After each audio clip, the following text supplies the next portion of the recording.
Freedom వేరుశనగ నూనెతో వంటింటి ఊరగాయలకు మన ఊరి రుచిని తెచ్చేద్దాం. అద్భుత నిర్మాణమే ఓ కళ. స్వయం సమృద్ధికి అదే మూలాధారం.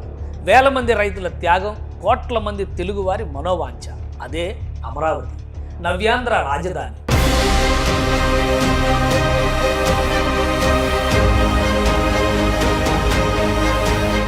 రాష్ట్ర విభజన గాయానికి మందు, హైదరాబాద్ దూరమైందన్న వేదనకి ఉపశమనం, కలల రాజధాని నిర్మాణం. ఈ ఆలోచనే అమరావతికి ఊపిరి. సెల్ఫ్ సస్టైనబుల్ ప్రాజెక్టుగా రూపకల్పన. 5 ఏళ్ల పీడకల తర్వాత మరోసారి సుందర స్వప్నంగా అడుగులు పడుతున్నాయి.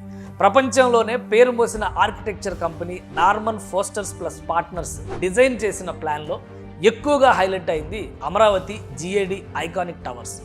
Assembly building, high court structure. అసలు ఈ ఐకానిక్ టవర్స్ అంటే ఏంటి? దీని ప్రత్యేకత ఏంటి? ఎలాంటి టెక్నాలజీతో నిర్మిస్తారు? ఐకానిక్ టవర్స్ గ్రాఫిక్స్ నుంచి నిజం అవుతాయా?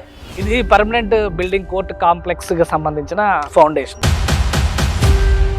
50 ఫ్లోర్స్ టవర్ ఇది. 40 ఫ్లోర్స్ టవర్స్ ఇవి. ఒకవేళ భూకంపాలు వచ్చినా, పెద్ద పెద్ద తుఫాన్లు వచ్చినా కానీ తట్టుకునే విధంగా డిజైన్ చేశారు.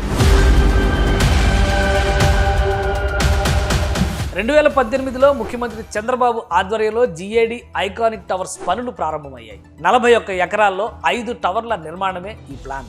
ఐకానిక్ టవర్లలో పిల్లర్లు లేకుండా నిర్మించే డయాగ్రిడ్ టెక్నాలజీనే ఓ పెద్ద సవాల్. నార్మన్ ఫోస్టర్ సంస్థ ఇచ్చిన డిజైన్లలో ఇదే ఓ ఛాలెంజ్.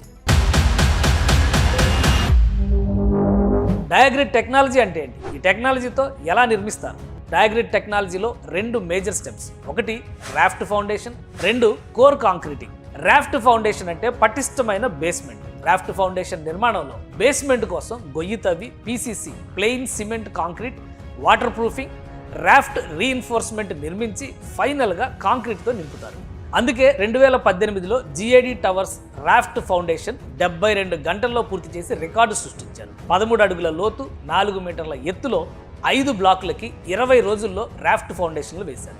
ఇక కోర్ కాంక్రీట్ బిల్డింగ్కి పిల్లర్ల అవసరం లేకుండా రీఇన్ఫోర్స్మెంట్ అండ్ కాంక్రీట్తో గదులని నిర్మించే ప్రక్రియ ప్రారంభం కావాలి.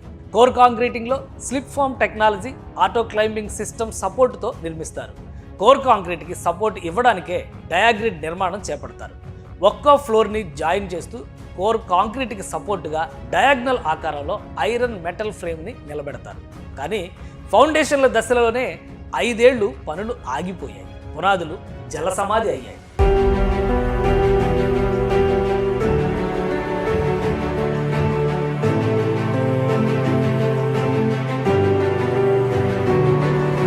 కూటమి ప్రభుత్వం ఏర్పడిన తర్వాత ఐకానిక్ నిర్మాణాల జల తపస్సు ముగిసింది. 16 అడుగుల మేర నీళ్లలో నానిన పునాదులు పటిష్టంగానే ఉన్నాయని IIT మద్రాస్ బృందం స్పష్టం చేసింది. నీటి తోడివేత పూర్తయ్యాక మరోసారి పనులు ప్రారంభమవుతున్నాయి. 2018లో 5 టవర్ల నిర్మాణానికి 2703 కోట్ల రూపాయలతో అంచనాలు వేశారు. ఇప్పుడు ఐరన్ ధర 65%, సిమెంటు, కూలీల రేట్లు కూడా పెరిగిపోయాయి. ఫలితంగా నిర్మాణ వ్యయం భారీగా పెరిగింది. ప్రస్తుత ధరల ప్రకారం ఐకానిక్ టవర్ల కోసం 4687 కోట్లు ఖర్చు అవుతుందని అంచనా వేశారు. అన్నీ కలిసి వచ్చి పనులు సకాలంలో పూర్తయితే 40-50 అంతస్తుల టవర్లు ఏపీ సెక్రటేరియట్గా మారతాయి.